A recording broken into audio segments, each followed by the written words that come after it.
En Jésus, le Père se repose. Tel est à coup sûr le sens de la parole presque unique que le Père prononce dans le Nouveau Testament. Et cette parole était destinée à Jésus. Il l'entendit lors de son baptême et de nouveau à la transfiguration. En cette parole, le Père dit tout ce qu'il avait à dire.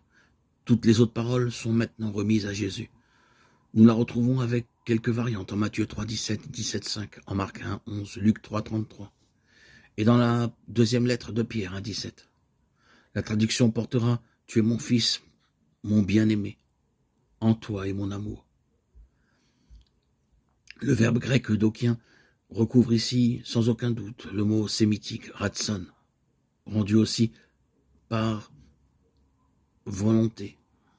Le Père témoigne donc du fait que la plénitude de sa volonté au sens d'amour, de désir et de joie repose sur son Fils bien-aimé. Ainsi, Jésus est-il lui-même le lieu par excellence où Dieu se révèle. L'homme en qui le téléma, le désir, l'amour, le ratson, la volonté du Père deviennent manifestes. Jésus est la manifestation de la joie de son Père. Son épiphanie. Peut-il en être autrement? N'est-il pas né avant les siècles du sein de son Père, de son désir le plus profond et de son amour surabondant?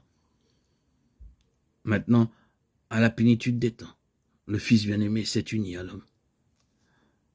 Son engendrement par le Père, il doit maintenant l'exprimer de façon humaine. Telle sera son obéissance. L'amour du Père doit envahir et traverser tout son être humain. Il devra investir totalement et occuper son corps et sa psychologie. Ainsi, l'amour du Père prend toute sa mesure jusque dans l'humanité. Là où le premier homme avait dit « Non », Jésus, l'homme nouveau, dira « Oui ». Il s'appropriera totalement la volonté du Père.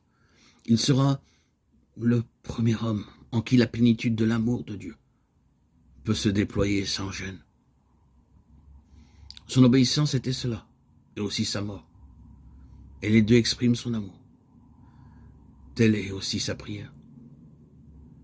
Il est remarquable qu'au baptême et à la transfiguration, la parole du Père a été une réponse à une prière de Jésus. Selon sa coutume, Luc a soigneusement noté ce détail. Tandis que Jésus priait, le ciel s'ouvrit et la voix du Père retentit. Luc 3, 21. Et il était de nouveau en prière. Quand son visage soudain se transfigura et ses vêtements devinrent blancs comme neige. Luc 9, 29. Sa prière était abondant, amoureux à la volonté de son Père, à mesure que la volonté du Père se manifestait davantage en elle.